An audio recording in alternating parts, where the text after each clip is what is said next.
Welcome to On Texas Football. Time for State of the Program, brought to you by our friend Adam Lowy over at the Lowy Law Firm. I'm Bobby Burton, joined by Gerry Hamilton and CJ Vogel. Guys, a lot of stuff going on 40 acres this week. We've talked about it. The last month or so has kind of been the calm before the storm, and then the storm hit on Tuesday. I think start of spring practice, UT Pro Day, Sean Miller introduced as the head basketball coach at the University of Texas. I mean, it was a deluge. Let's start, if you don't mind, with football practice, though, because it is on Texas football after all here. Guys, very talented roster overall. I think we would both, all three of us kind of got together and talked about it. There are elements of this roster that they definitely need tweaking or additions, or, hey, are these freshmen or younger players going to be able to come on and fill? But my overall takeaway from yesterday, watching them get out there and practice, man, this is a talented squad. Freshmen on up. They've got a lot of it's just evident when you walk out there and you see a guy like Michael Terry, who is maybe your third or fourth wide receiver of a freshman group, and he's making catches above his head 5 feet off the ground. I mean, it's indicative of a team that has a lot of talent at a lot of different positions. What do y'all have to say about that? Just to get us started here on State of the Program today. Yeah, I mean, look, the freshman kids get a lot of the, I guess, attention on these first workouts. Yep. But it's that sophomore class that I really took notice of yesterday. You know, Wardell Mack, number one at nickel, right? I mean, some of those young safeties running second team, Jordan Johnson-Rebel, Xavier Filsaime,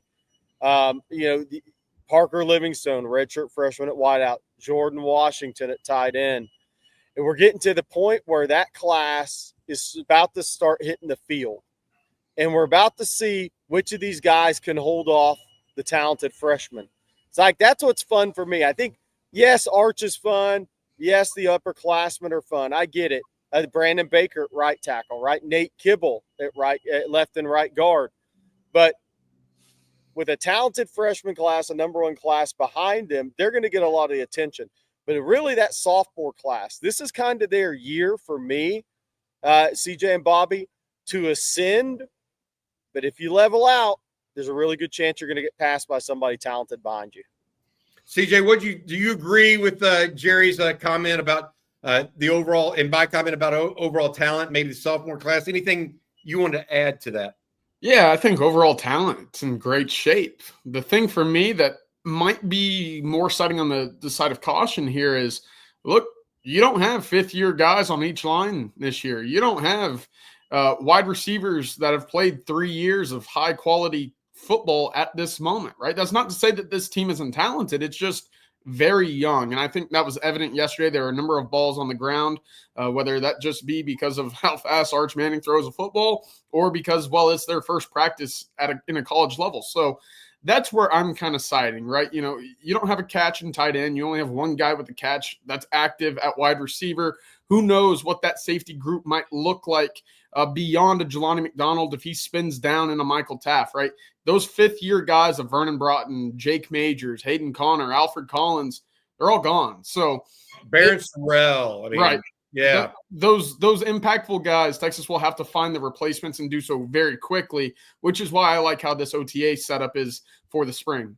Yeah, you talk about that. They do. They lose a lot. Texas loses. I mean, Jahdae Barron, Andrew Makuba, a ton of starts between those guys. You mentioned Matthew Golden and Isaiah Bond. I mean, even though Bond didn't play as much as you would have hoped this season, he still was a very experienced player that brought to bear. Hey guys, let's think about it this way. Jaden Blue played a lot of snaps as well. I would say this as it relates to that sophomore class, Gerry. Add Christian Clark to that group that you mentioned.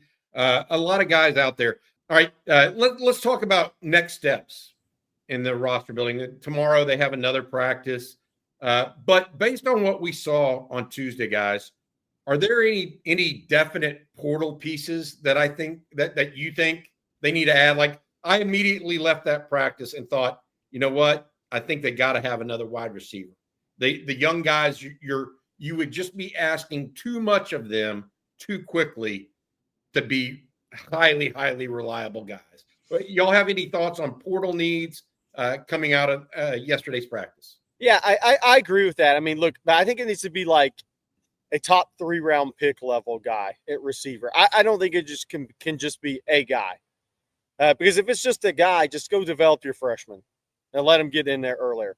If it's a difference maker, if that type of guy jumps in the portal, then yes. Tight end is a little different for me. I think a kind of a bridge the gap for your guys who are inexperienced may be really important there. And that doesn't mean you just take a guy, right? He's got to fit, he's got to be talented. But I do think there's a real need for somebody there to help bridge. I mean, Emory Winston snatched the ball out of the air, right? We know Nick Townsend's talented coming in, but still somebody who's played in big games, I think in key games, may be helpful the first half of the year at that position. And then obviously one more disruptor on the D-line. We didn't get to see enough yesterday for that, but I think that's going to be in the works already. Yeah, those are my 3 key positions to look at of the portal as well. If I had to rearrange it a little bit, tight end for me would be number 1. And I say that just in the sense that there's nothing of production yet. And look, we all know that Jordan Washington is going to have a long, successful career at Texas. What can Spencer Shannon prove? We all liked what Amari Winston put on display yesterday in Routes on Air. But again, that's to start the second most important position in the offense. There has to be somebody that's been there and done that at some level in my eyes. But yeah, other than that, defensive line, where else do they go? Because look, they added a lot of bodies and they have a lot of mass right now. But is there a disruptor like an Alfred Collins on this roster? Is it Cole Brevard? I don't know. And that's kind of where I sit, where Texas has to continue to bring in those big-time guys up front to compete in the SEC. I like where you're all going with this because it's not just quantity, it's quality at Texas. That's where this Steve Sarkisian's taken the program, right? You can't just bring in a guy and expect him to be able to really contribute. You have to bring in somebody with some ability.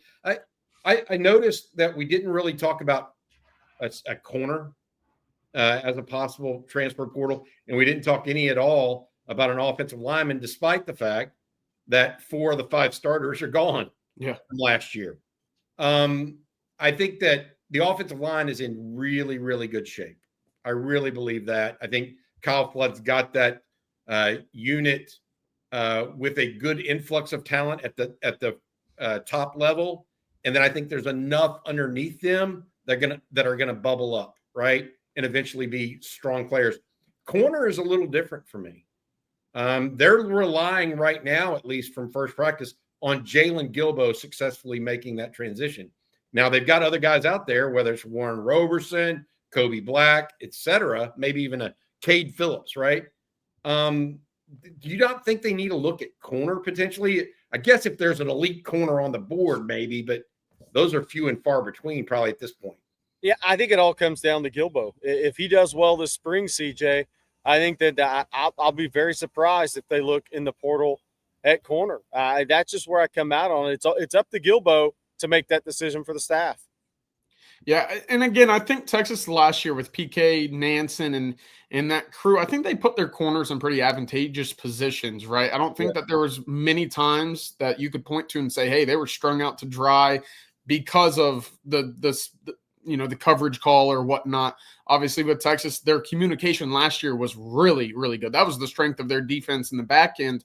Will that be up to par? The return of Michael Taft leads me to think that it will be, but we'll see. And that's one reason why I'm not too concerned with the corner spot. Again, Jalen Gilbo's played a lot of snaps. We saw Kobe Black in some meaningful moments last year as well.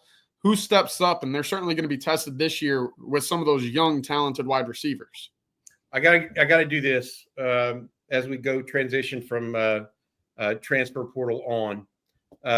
Name 3 players that maybe looked better than you expected yesterday. Mine, I'm going to give you mine real quick. Parker Livingstone, Christian Clark, was a no-brainer for me. And then tell you what, I'm going to go with someone that we have not talked much about, and that is Zena Umeozulu. Yeah. I thought you stole one of mine. Good job. Yeah, I feel like those three guys you might want to circle as contributors to Texas, and I wouldn't like. I felt like Livingstone was headed that direction, right? Based on what we had heard, hadn't heard or seen as much from Umeozulu or from Christian Clark. But yesterday, those are my three, just based on what I saw. It's a 1 day sample size. I realize it's somewhat small sample, but what did you think, Gerry? You have three for people to think about? Well, Christian Clark's the obvious one because we just didn't expect him to cut at full speed. I mean, so one, you got one of mine too, Zena. I really think, look, we've been hearing that Texas is very high on him. He's filling out his frame. It's going to take him some time, and he's going to get a ton of reps with Vosick out.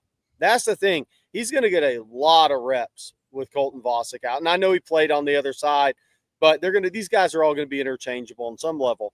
And if I had to go another direction, maybe Nate Kibble, because I think he's going to work both guard spots. Like, he's a clear number 3 guard.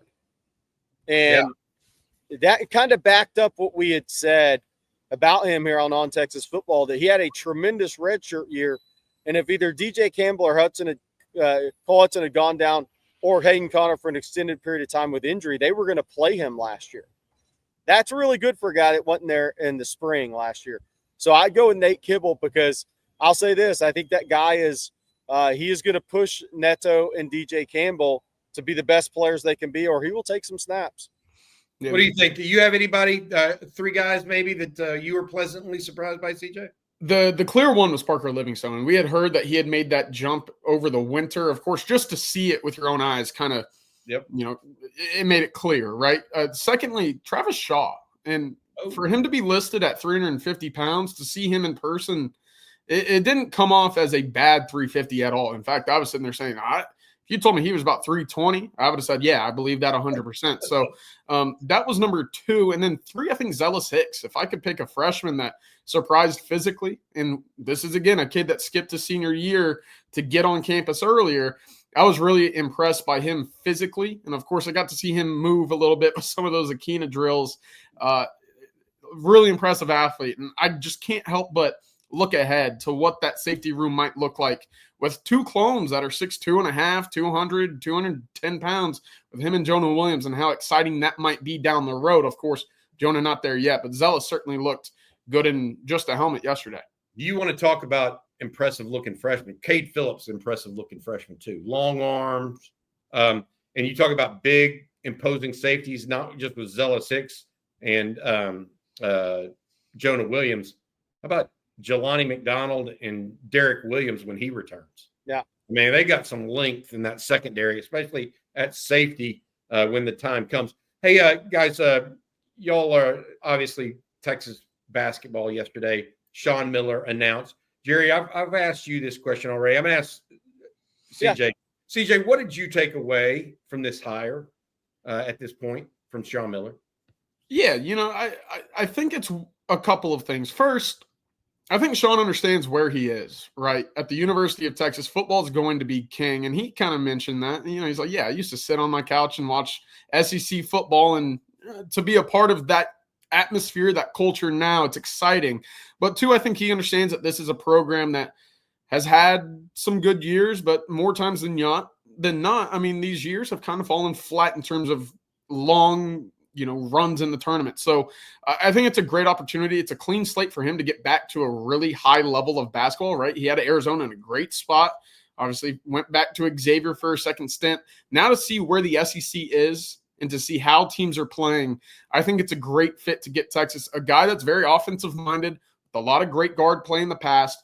You look back at some of these teams that are making deep runs right now, Alabama led by Mark Sears. I mean, it's hard not to think that this guard play is going to take Texas to a level that hasn't seen in quite a while, despite having solid talent around it. And again, I look back to the Elite 8 run.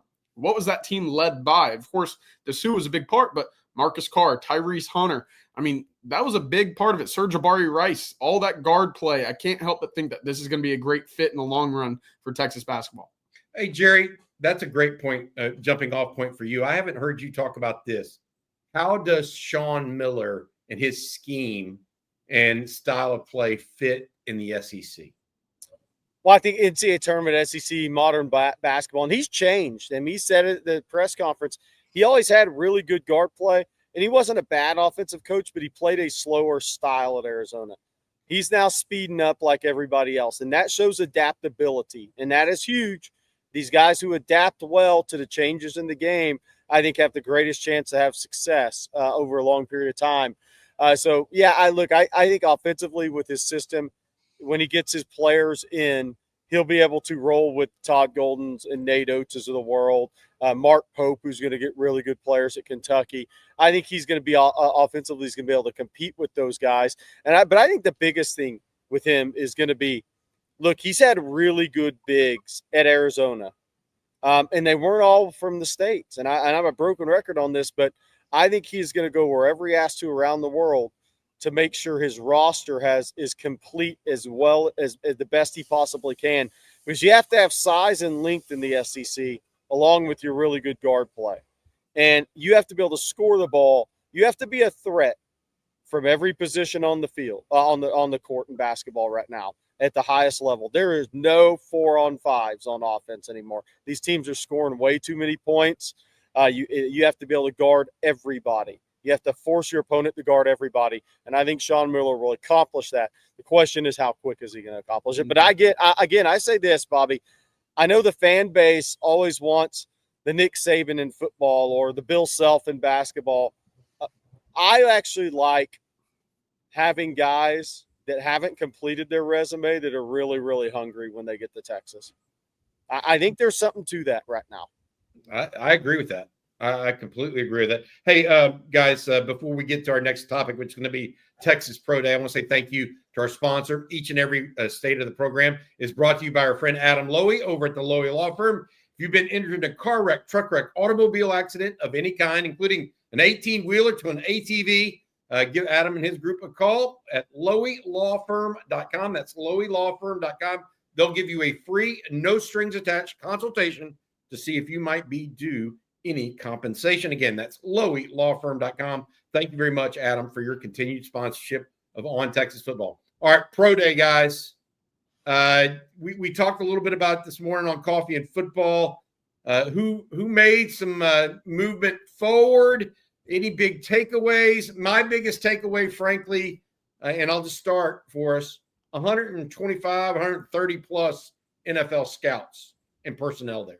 I've never seen anything like that at Texas. And more agents. It was just ridiculous. It was, I mean, I don't know what capacity is inside the UT practice bubble, but it had to be getting close to it. Yeah. I mean, there were more people there than a typical University of Texas football practice inside the bubble. I mean, think about it that way. So my point is, my takeaway, it's just, I mean, that was like a huge, like shot in the arm for the program because, look, all the underclassmen were there watching it, seeing it. I mean, you see Mike Vrabel in the audience. You see Nick Caserio, the Texans GM. You see, people with the Steelers or the Jaguars or any number of teams. The Cowboys were there with a couple of guys. That just is a motivation for those younger guys, and a little bit tells you what it's all about at some level for these kids. But just the general number of the general attention level. I mean, broadcast on the SEC network, right? Phenomenal in that regard. Gerry, CJ, you guys want to talk first?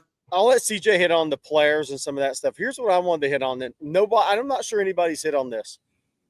The UT Brotherhood showed up in a massive way yesterday. I mean, Quandre Diggs, Jamal Charles, Alex Okafor, and we can keep going. Obviously, Rod Babers is there. Derek Johnson. I mean, CJ, start adding names. I mean, who did we see? We saw so Roshan Johnson, Jatavian Sanders, Fozzie Whitaker. JT, Fozzie. The UT Brotherhood showed up in a very impressive way yesterday for the young Texas players to see, the current Texas, the guys who are competing to see. That was a great show of real culture in a program that goes from the guys who played at Texas all the way down to the freshmen who are watching guys live out their dreams right in front of them. I think that's one of the things that separates Texas, right? Those guys feel a sense of accomplishment for what they did at Texas and want to see it go forward. And they feel welcome in the program, which is massive. Yes. CJ, what about individuals? Any individuals you want to talk about? Yeah, absolutely.